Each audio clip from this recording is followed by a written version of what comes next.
This is Women Road Warriors with Shelley Johnson and Kathy Tuccaro. If you drive long haul, short haul, or heavy haul, they're here to empower and inspire women in the trades on tncradio.live. So gear down, sit back, and enjoy. Welcome to Women Road Warriors with Shelley Johnson and Kathy Tuccaro. We're a show that works to inspire and empower women in trucking, in the trades, and every profession. We tackle all kinds of topics, and we work to encourage women to be their very best with informative guests and women who've been champions. I'm Shelley, and I'm Kathy. No topic is not allowed on our rig. We tackle the tough topics along with the not-so-tough topics. And we like to feature experts and guests and celebrities who can assist women in being the very best they can be.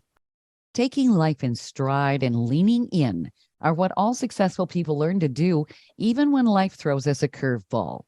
Sometimes we need to be reminded of that to keep up our determination. Miranda O is the author of the Chin Up, Tits Out series. Her motto in life is to always have a chin up, tits out attitude, no matter what. Life is a wild ride, and sharing the twisted stories is what brings us together, according to Miranda. The stories in her book series are relatable and carry powerful life messages that all women can identify with a touch of comedy. The premise of her books carry the message that your life will change if you keep that positive mental attitude. Welcome, Miranda. Thank you for being on the show with us today. Thank you for having me. I'm super stoked to be here. I love the title of your book series. That's definitely something that will get ladies to stand up straight and listen. Exactly. I feel like you don't even realize, but when you read the title, there's like the smallest movements in your physical body that like changes a little bit. You're like, for me, it makes me happy to kind of see the people do that when I see them face to face. It's been a while since I've been face to face with everybody the last couple of years, but Sure. you do see it. You definitely do see it, and it's pretty cool. I actually did that when I saw your title of your book. I'm like, damn, yeah, hang on a second. I just popped those babies right out. I honestly right? Get those sirens out there, right? Exactly.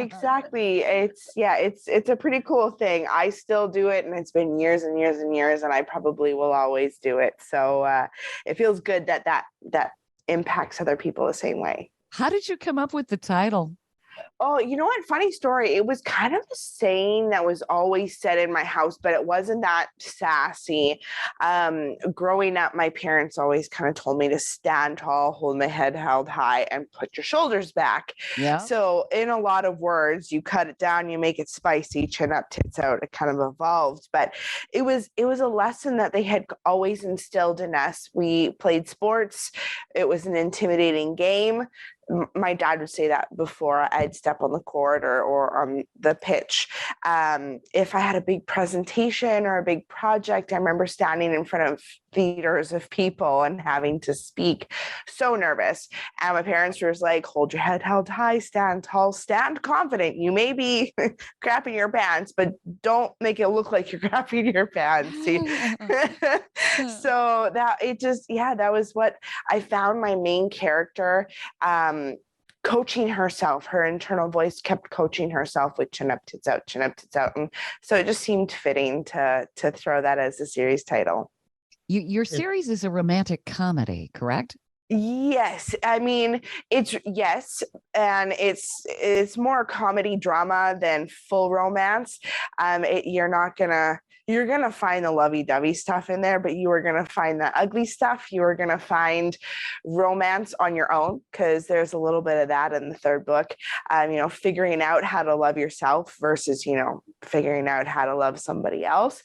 So there's a lot of different angles of romance and lots of comedy through there as well. I was reading that your first two books are a roller coaster ride of emotion.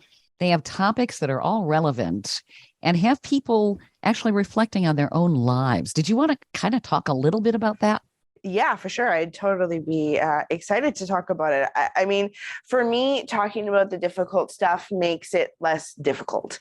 And I was going through some challenging times. So instead of, just talking to my family or my friends or my therapist, it was, you know what, I'm going to just throw it all out there and see what comes back. And being able to write about the difficult stuff that I had gone through personally, and being able to share it with the world, it enabled me to heal myself. It enabled me to connect to other like-minded individuals that have led to different opportunities. And it was a process. Now I've done the 3 books and I'm working on my next project, and looking back on all the lessons learned personally, just to be able to get those books out was a huge reward for me. Now when I connect with readers, it's just gravy on top of that. What has motivated you?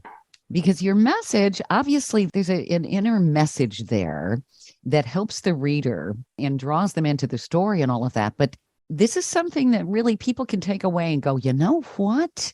That might just work. You know what motivated me? I want to say hit rock bottom, but continuing to fall and hit your next rock bottom. And there's a little bit of that. And there's a little bit of, those moments where you are trying to convince yourself what you're doing is right, but your gut, deep, deep, deep down inside, you have that little voice saying don't do it. Yeah. But you try to convince yourself otherwise. And you start to list all the good, the positives. I did that for so long. I thought I was trusting my gut. And I trusted my gut a lot, but, over some big decisions, the big ones, the ones that changed the whole trajectory of your life, I ignored them. And I don't regret them because they led me down to where I am today. And I love where I am today, but it was a tough path. Let's go through the toughest roads of them all, unprepared. That's what I chose to go down. I didn't take the easy route. I always decided to take the most challenging route. And so explaining to myself why I did that, but also trying to share the lessons that I've learned along the way was hey, you know what? You don't have to necessarily take the easy path, which is fine. Take the hard path, learn your lessons, but here's some ways to make sure that the lessons that you're identifying them at a proper time. And then you're able to, work through those roadblocks. And maybe it won't take you 10 years to figure it out. It might take you a couple of years. It might take you a year. It might take you a couple of weeks. Who knows? It might take you reading the book and then your entire life changes. I don't know. But for me, it was a long road. It was about a decade. And, I don't want somebody to lose a decade of what life could be beautiful, because you're not guaranteed tomorrow. So, oh, for sure. Oh my goodness. I was thinking the same thing, listening to you talk, and that's when I wrote my book, it was the very same thing. There's no need to go down the path that I went, which was to hell and then back and then hell again and then back again and then hell again and then back again. So let me list out a few things here. Right? But no, listening to your inner voice, that gut feeling, that intuition has been critical in my own story. And I learned a long time ago to listen to them. And even though I don't understand the reasonings behind what's going on, that gut feeling is always right, 100%. So I really, even though I don't understand why I'm doing something sometimes, what the feeling for me is so strong, it pushes me almost. There's no way to explain it. I just have to do it. And moving to LA. Yeah. What person in their right mind at 53 who leaves a beautiful home, in northern Canada, where I live at the base of the Rockies, goes to LA, leaving everything behind with 3 suitcases to try and make another dream happen, right? I'm living in a crappy garage. But ever since I took that step and listened to that voice, it's the right thing to do. Yep. So Exactly. Miranda, do you think that we don't listen to our inner voice enough? Oh, I believe so. I think that we're driven by a lot of external forces, more external forces than we are our own internal forces. And I think it's because external forces tend to be a lot louder and you can see them. It's not necessarily a feeling. We're not taught to sit, well, in North America, at least, we're definitely not taught to sit in our feelings and to feel our own self. And as an adult now in our 30s, I'm trying to process still, like that's a challenge for me still to do. But if you actually do it and you teach yourself and you dedicate that time to yourself, then the inner voice becomes a lot louder than the outer voice. But yeah, I definitely think it's a challenge. It's hard. It's hard to sit in your own poo and think about, I'm doing this. I know I shouldn't be doing it. Why am I doing it? And like that's sitting in your own drama, right? And it's not a comfortable situation at first. And then the more times you do it, then you realize it's so much easier. You just sit in it for a little bit and then move on versus having to sit in it for a long time to figure out, to untie the knots that you've made over the years. Stay tuned for more of Women Road Warriors coming up. Industry movement Trucking Moves America Forward is telling the story of the industry. Our safety champions, the women of trucking, independent contractors, the next generation of truckers, and more. Help us promote the best of our industry. Share your story and what you love about trucking. Share images of a moment you're proud of. And join us on social media. Learn more at truckingmovesamerica.com. Welcome back to Women Road Warriors with Shelley Johnson and Kathy Tuccaro. Did you want to give us a summary of some of the knots that you ran into and had to untie in your life before you started the book series? Well, I for sure can. I fell in love when I was 20, as did my main character. My main character is loosely based on what I went through. But I didn't want to write an auto, like a biography, just because I'm not cool. Like I live in the prairies in Canada and I live a very average life, but I had, in my mind, extraordinary is not the right word, but it's the only thing I can come up with. I had an extraordinary story. And I didn't come to terms with that or to the conclusion of that by myself. I was just told that I was consistently by anybody that I crossed paths with. And I decided to word vomit my life to.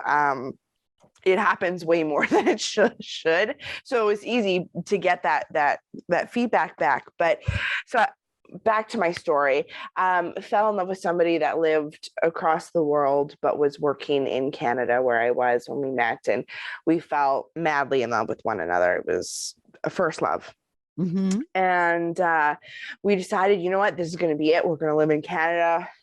Everything is hunky-dory. Everything is good. We're good. We're great. Immigration process starts and we kind of get hit with roadblock after roadblock after roadblock after roadblock. And if that wasn't enough red flags to be like, hey, the universe does not want you to go down this path, I kept fighting. I was determined to, bring my partner over here and start our happily ever after. So we had a long distance relationships for a few years, and then we ended up having to get married. We wanted to get married, but we wanted to get married on different circumstances. We had to get married to get him into Canada. So we did that. And then 6 months after he moved here, he was diagnosed with cancer. Oh. And that brought up a lot of suppressed things. There was mental illness, there was addiction. The cancer just pulled out every kind of ugly that you could imagine. And so we ended up both losing our jobs, losing our home, and moving back in with my parents into the room, my childhood bedroom, as his health deteriorated. There were several times where I thought he died next to me in the middle of the night. Wow. And mind you, let's just preface, I think I was about 22, 23 at this point, so very young in hindsight, but felt like I was old and totally wise and able to deal with the situation at hand. And all I was doing was trying to survive, and consistently reminded that I was not the patient. I was just the caregiver. So there was, unfortunate, some toxic, emotional stuff attached to the relationship as well. And one day I came home from yoga, and he had a backpack packed and his passport, and he was like, I am out of here. I was like, okay. Wow. So that is the root of the story and the 3 books. And it's blossomed into, just the way bigger details, and going through kind of almost step by step how I felt on those big moments, Sure. the good and the bad, because it was beautiful. Like I fell in love with a beautiful person, who loved me strongly, and we got to hang out in South Africa, where he was from. I got to go there every winter for a few years, and I would spend my Christmas and New Year's on the beach, and it was 40 degrees and it was beautiful, and just some of the best scenery and backdrops in the world, and I got to be there. So the good and the bad, and then the lessons learned, how I kind of picked myself up and figured out how to find a job and get my butt out of my parents' house when I was in my mid-20s. I was diagnosed with PTSD shortly after that, and I didn't realize that was a thing. So, I hadn't gone to war, but I had gone through something emotionally traumatic, and Sure. that's what happened. And so there was a lot of searching and lessons learned. And you would think that, when he took off with his backpack, that would be my rock bottom, but it definitely wasn't. So there was still some falling to do, and that's just the point of life, is you're gonna get strapped with these really crappy circumstances, and how to get through them, how to be better, how to not continue a cycle and have it happen over and over and over again, is to really sit in it and figure out why you made the decisions, why you didn't listen to the universe, your God, higher power, whatever you want to call it. Like, why didn't you listen to all the signs that were coming, that were hitting you in the face over the years? And then once you kind of figure that answer out, you can work on making it not happen again in the future. You had a lot thrown at you at a very young age, and to be able to even try to process it, you're in the middle of an avalanche and you don't even know it. Exactly. It wasn't until I was much older. Well, like I said, I'm only mid-30s, so it's been about 10 years, but it took me 5+ years to figure it out. And you'll notice that there's a big difference, time difference between book 1 and 2 and book 3. And people were like, why are you leaving us hanging here? And I'm like, book 3 can't be written because I haven't lived it yet. So I don't have a good conclusion to this story. I'm still floundering. And then finally, when I was able to finish it, it was fantastic to get it out, and to finally put close that book in more ways than one, literally and metaphorically. What a catharsis. Yeah, totally. Yeah. And bravo that you were able to come up with a conclusion of chin up, tits out, and really kind of grasp what all happened and how to take life on and say, you know what? I'm the one in charge here. You're not going to get the best of me, and I can do this.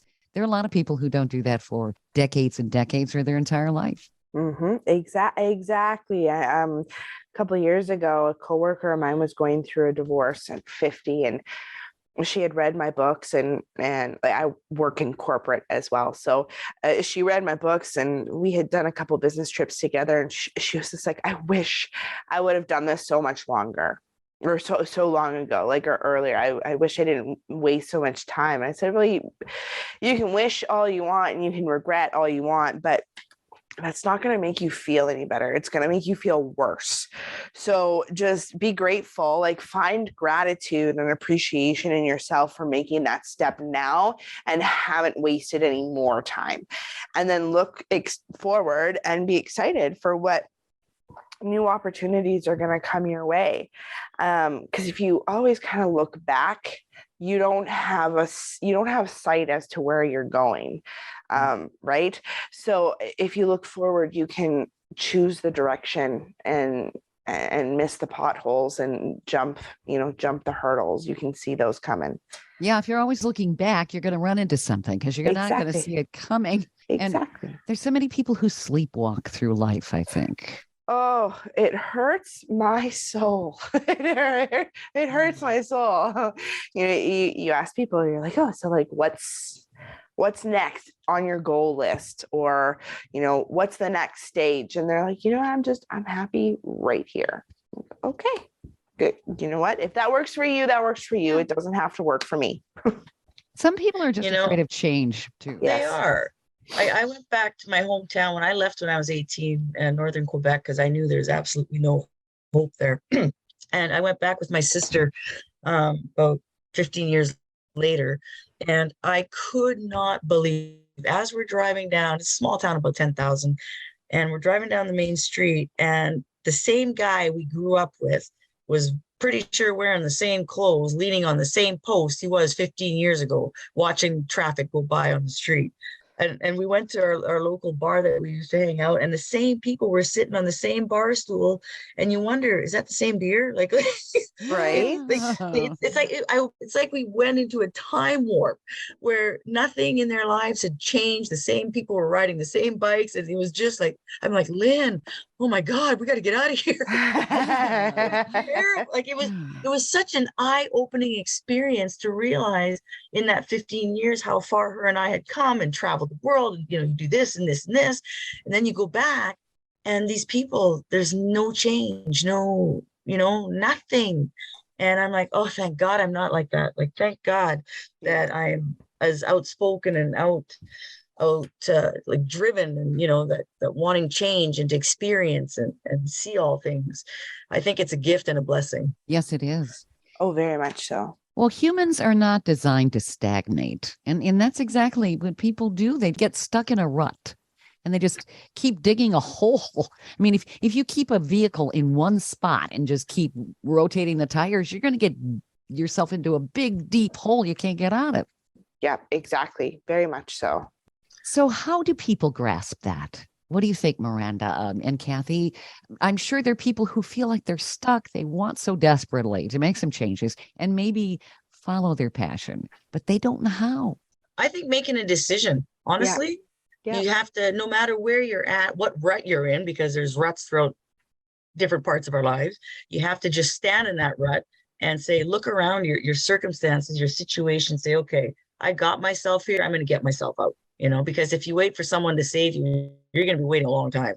I know I'm talking from experience on that one because I was waiting my whole life for Prince Charming, right, to save me. And then Toothless Joe showed up. Yeah.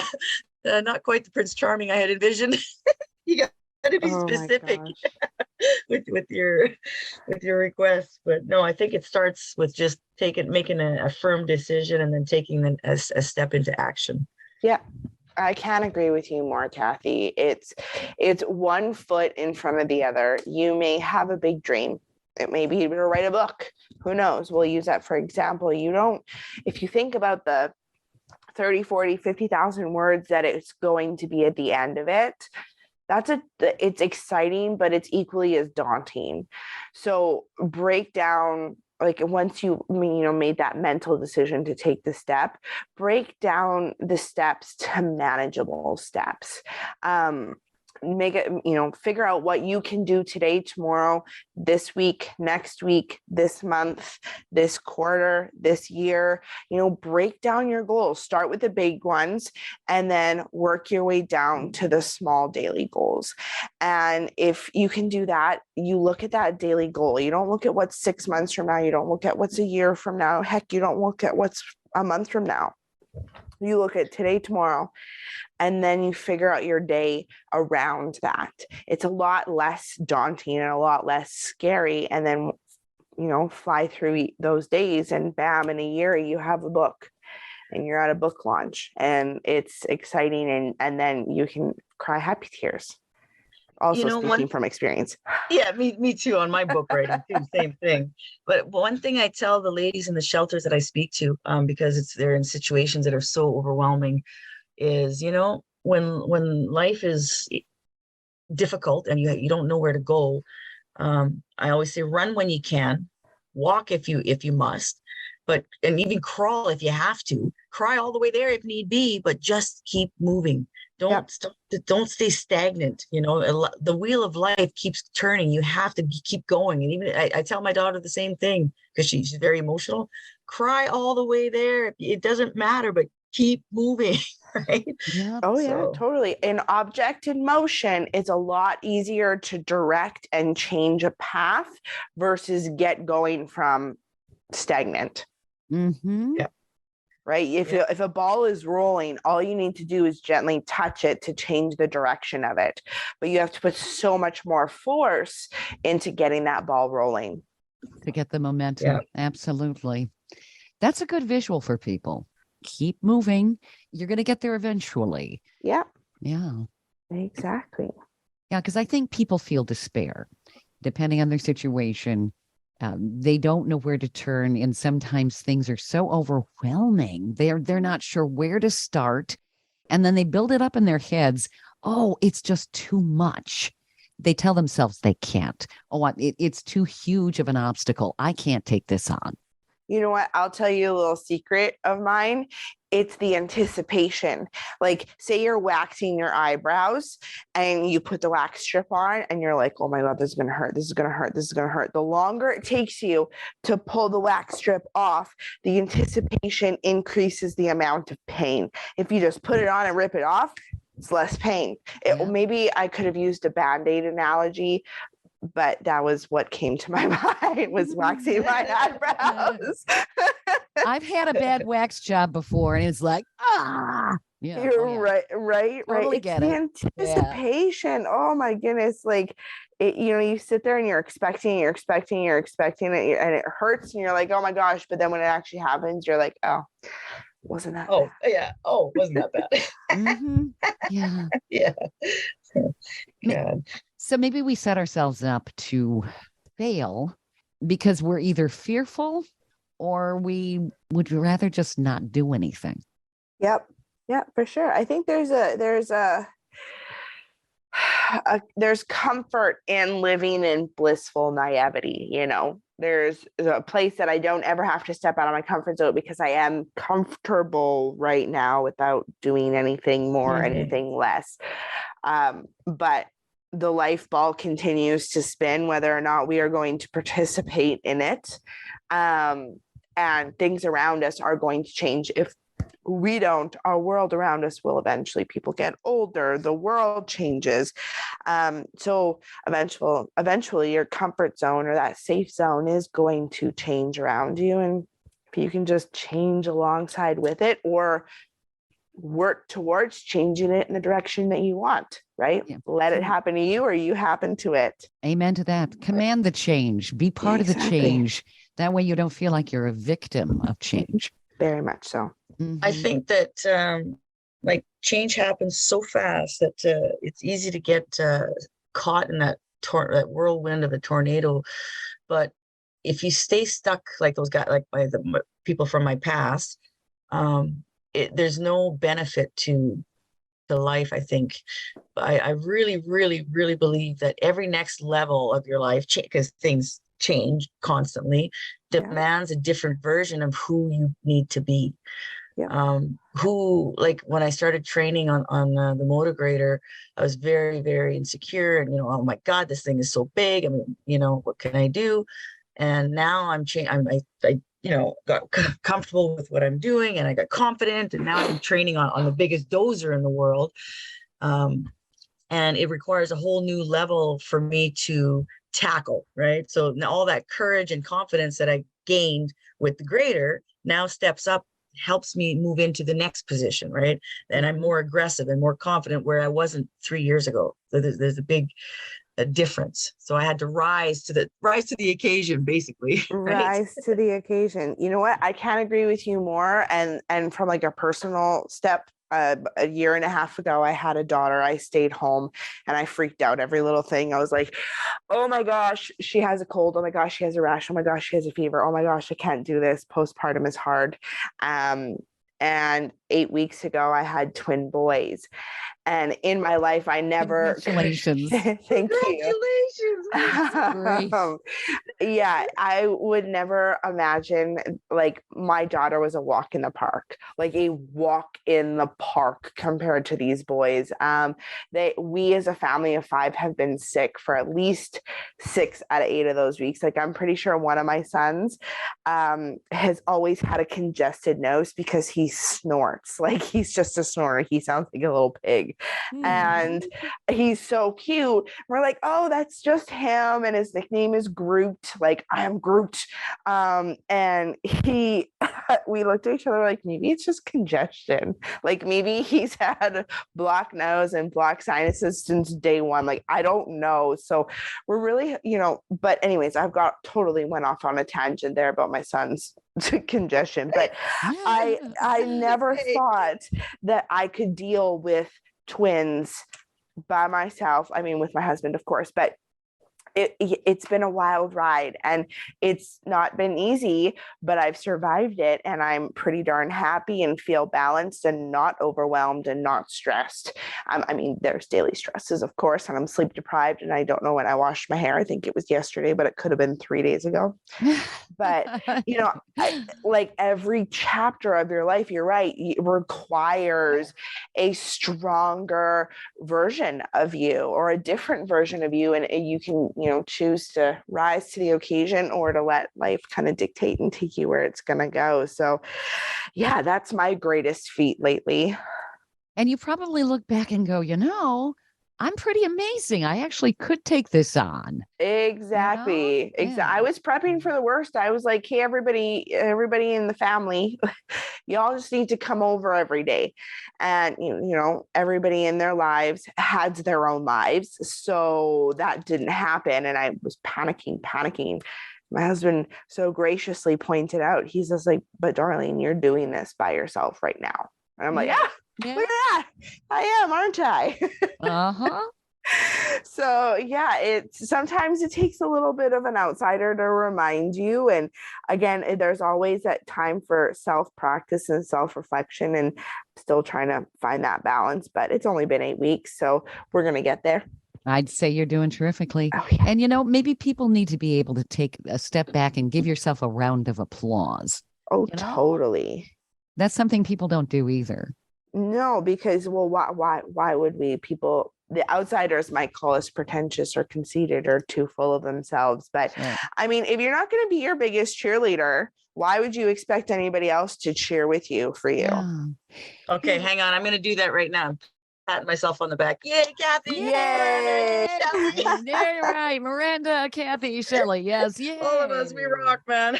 Uh-huh. We'll be the cheering section. Yes. Mm-hmm. Stay tuned for more of Women Road Warriors coming up.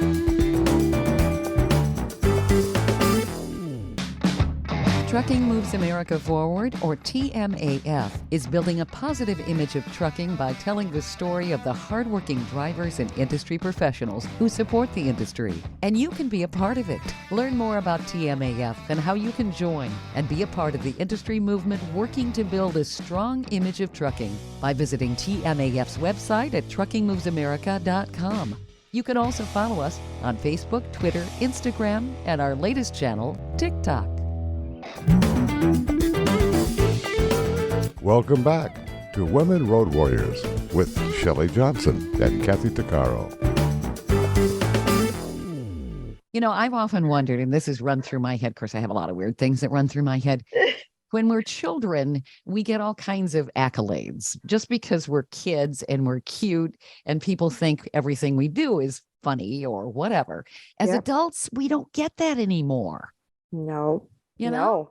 And when you do compliment somebody like that, maybe not in like the high-pitched, really child-friendly voice, but when you do compliment somebody, they'll look at you and go, yeah, but, or yeah, and, like expecting something negative to come post that. And I'm like, no, you know, I'm just complimenting you. I'm just showing my appreciation for you, or my gratitude, or maybe I'm proud of you for something that you've done. I've done that to my best friend. I'm like, I'm very proud of you for that. She's like, that's weird, but what did I do wrong? I said, nothing. I just thought you should know that choice in your life makes me proud of your growth. She's like, oh, thank you. So yeah, people think it's weird as adults to get that. It bugs me. We're conditioned not to get it. It's almost like they shut the door on compliments and appreciation, and we just kind of meander through life. And I think we're still seeking that. But then when we do get the compliments, a lot of people will say, oh, yeah, they kind of reject the compliment. Like, oh, yeah, for sure. They're not supposed to have it. Oh, I do that. I'll do that. Somebody will compliment me and I will throw it down. They're like, oh, you look fantastic today. I'm like, oh, thank you.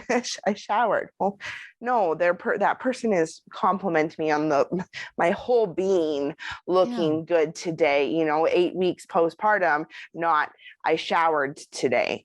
But I'm the first person to like not take a compliment seriously. And I've been called upon that on many occasions, and I try to work on it, but because I'm the first one to like randomly applaud somebody for the smallest little, decision that they've made and chose to share with me. When I was in treatment in that women's center for a year, one of the exercises we had to do for our self-esteem, because there's 25 women that live in this house, we had to, I think it was for 2 weeks straight for the duration of this module that we were working on, we had to randomly give compliments to each other. And when you received a compliment, you had to just say thank you and leave it at that.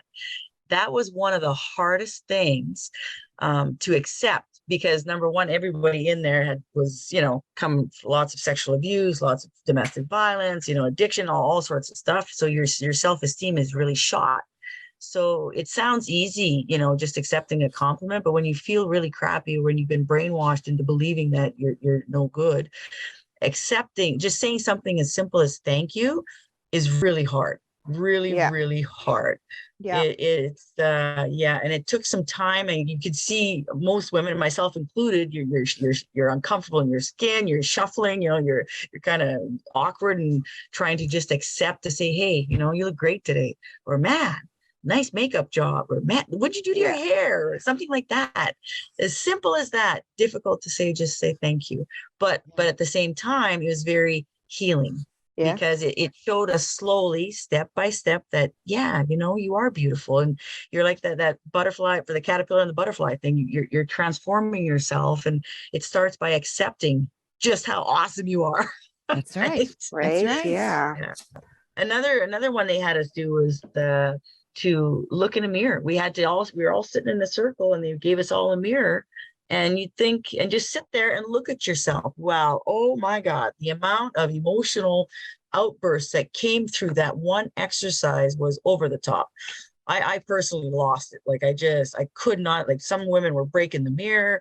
They could not look at themselves. They could not stand who they were. They carrying decades of guilt and shame and whatnot.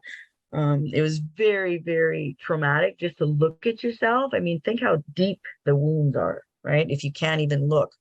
And I know, just saying that, I'm pretty sure some listeners who are listening, when they go in the bathroom in the morning, they really quickly, brush their teeth, wash their hair, and put their makeup on, if they put makeup on, without actually standing there fully embracing their own beauty, Yeah. So women are really hard on themselves. Oh, very much. Mm-hmm. Very, very much. We're conditioned by the media with the advertising and everything else, and just the perception of perfection. And no one's perfect. And we look in the mirror and we go, oh, I need to lose a few pounds. And oh, what the heck's on my face today? We don't go, oh, wow, I look pretty good today. I like myself. Oh, yeah. That, what? I didn't realize how much I did that until I had a daughter.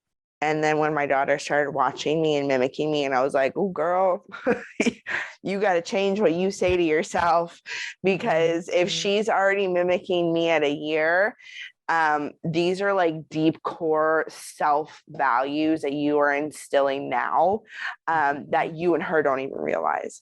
So yeah, I'm like, sure, I got to lose weight to become healthy, or healthier. I love that my body has grown 3 humans in 2 years. I love that I'm still able to walk and breathe and, do everything on my own. And the weight will come off. I was pregnant for 3 years straight. It's not going to come off in 2 months. It'll take 3 years. Like I told you, three months pregnant, 3 months post pregnancy, and if I don't see changes then you take the next step. But just try to live your life and enjoy and be healthy as much as you can be for the next 3 years. And watch how you talk to yourself, love yourself for it, be outwardly loving, because my kid is watching. And I don't want her to, I mean, we all do it. Again, media, right? Conditions us. It's going to be out there. But if I can try to do this for her, I'm going to benefit in the long run. So positive messaging when you're growing up, it's huge. It really is. And you are what you see. Yeah. We have that conditioning and in imprinting. It's really good that you think about that. I don't think everybody does. That they've got little ones with big ears, big eyes, and they're watching. Oh my gosh. And the interactions between parents, like how that affects what kind of partner you choose in the long run. Yeah. Oh, holy moly. Oh, yeah. Right? Like, yep. Huge, eyes wide open. Like we just sit there and, my partner and I, we talk all the deep talks all the time. And that's how we've been since day one. And I think that is why we have a very healthy relationship. But it's hard work. It's maintenance to have those talks about the uncomfortable things, and to have those talks about, okay, how we speak to each other and how we treat each other is how our children are going to do with their partners in the future. So we got to set an example. Like if we have a disagreement, we're 2 very different people, We need to show them how we can have a conversation about having a disagreement and not make it volatile, not make it toxic, make it productive, competent, constructive communication, saying words with intent, using your tone and inflection with intent, choosing the right words over other words just to get some spicy, to avoid the little spicy zingers that you really want to throw in a disagreement. But like, that's not helpful. So it takes practice and constant work. But yeah, we've sat down and had lots of discussions about it over the last year and a half. Miranda, you've got a lot of wisdom. This is wonderful. Stay tuned for more of Women Road Warriors coming up.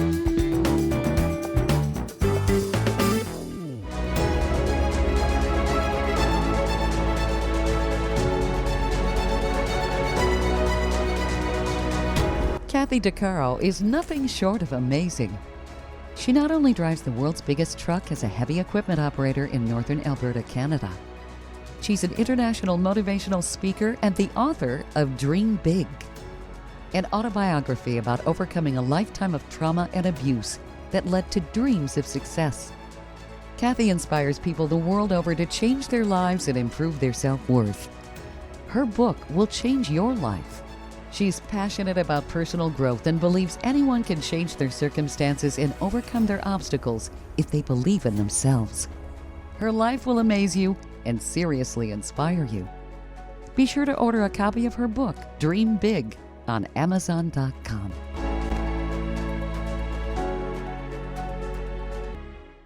Industry movement Trucking Moves America Forward is telling the story of the industry, our safety champions, the women of trucking, independent contractors, the next generation of truckers, and more. Help us promote the best of our industry. Share your story and what you love about trucking. Share images of a moment you're proud of. And join us on social media. Learn more at truckingmovesamerica.com. Welcome back to Women Road Warriors with Shelley Johnson and Kathy DeCaro. So your books, you have what, 3 in the series? What are the titles? I have, first one is Remember No Matter What, Chin Up, Tits Out. Mhm.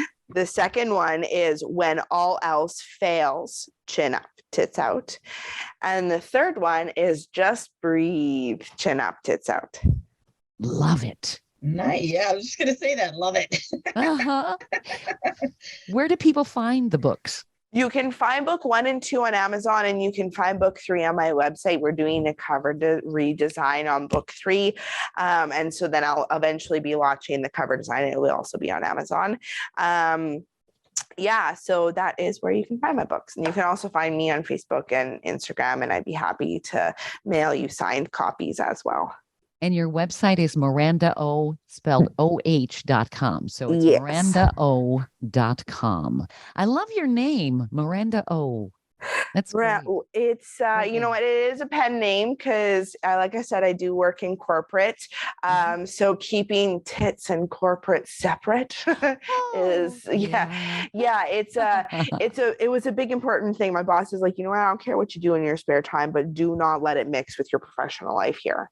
And I said, fair enough. I appreciate you letting me do this because, you know, not all employers would encourage it. But yeah, he was super supportive. The entire company has been super supportive. And I've been there for what feels like a lifetime, but I absolutely love it. So yeah, Miranda OOH is a pen name. Miranda is actually my legal middle name, but I answer to it anyways. I like it. It's a little spicy. I love it. What made you come up with O? My mother's maiden name starts with an O, and my first name starts with an H. So it was just kind of worked out, the initials. Well, it's very catchy and people remember it. Oh, yeah, I thought so too. It has a nice ring to it, and it's short, even though the first name is long. You want to be in an advertising department. Chin up, tits out.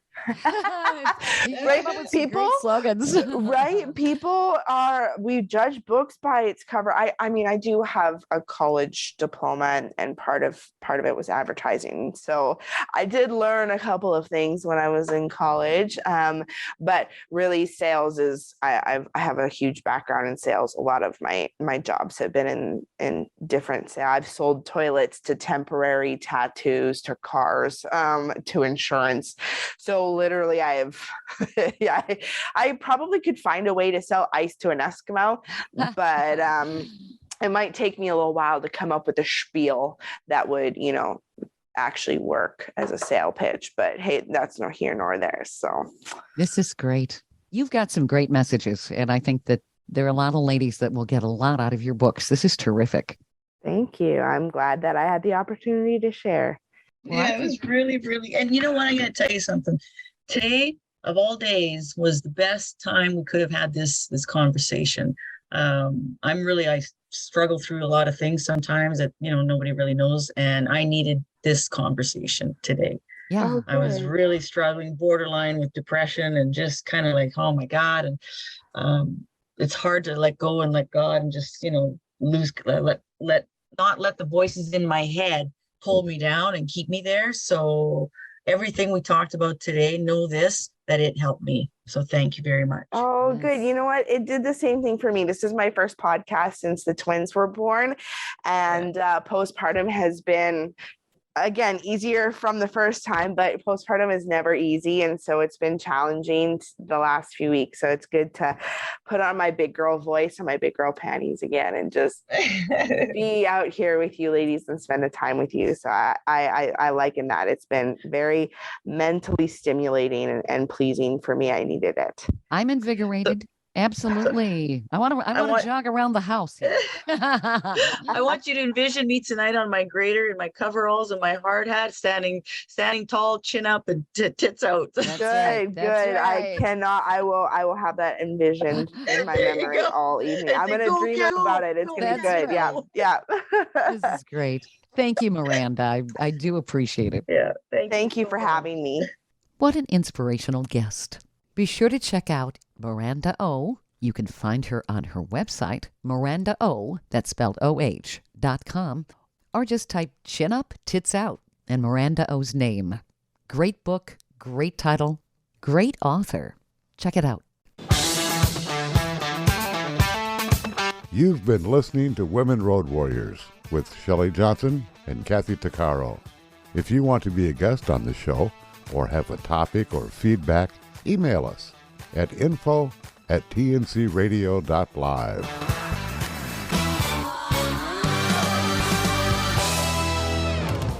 Thank you for listening to another great interview on tncradio.live. And don't forget, be sure to subscribe to our podcast of Women Road Warriors. It's free. All of the material you hear on tncradio.live on our website, our broadcasts, or our podcasts are copyrighted. There can be no distribution without the express consent of tncradio.live and its partners. For inquiries, write us at info@tncradio.live.